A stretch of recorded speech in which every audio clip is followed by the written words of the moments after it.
चालते चालते. प्रथमतः मी अमृत ज्यूसचा रिझल्ट एक मोठ्या आधारावर घेतलेला आहे. ज्याला बोलायचं असेल स्टेजवर येऊन बोललं तरी चालेल सर. Excuse me. बरं, माझं नाव शिवाजी भांबरे, मी चोपडा जिल्हा जळगाव येथून आलो आहे. मी नगर परिषद चोपडा इथं जॉबला आहे आणि मी पहिला रिझल्ट माझा मोठा घेतलेला आहे की त्या व्यक्तीला HIV पेशंट होतं आणि त्याची स्थिती फक्त बाथरूम ते बेडरूम एवढीच होती. त्यांना मी अमृत ज्यूस प्रोव्हाइड केल्यानंतर आज तो माणूस नोकरीला जायला लागला.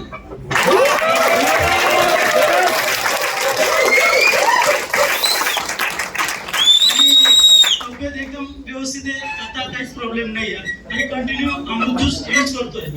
आणि परत दुसरा, आमच्या घरातला जे माझ्या मामाच्या मुलीला म्हणजे गर्भाशयात गाठ होती, तिला एक लेडी लाईफ केअर आणि अमृत ज्यूस प्रोव्हाइड केलं. डॉक्टरांकडे चेक करायला गेली, त्यांना पाण्याची गाठ सांगितली. डॉक्टरांनी ज्या गोळ्या लिहून दिल्या त्या गोळ्या काही घेतल्या नाही, पण आपलं लेडी लाईफ केअर आणि अमृत ज्यूसने ती गाठ विरघळली.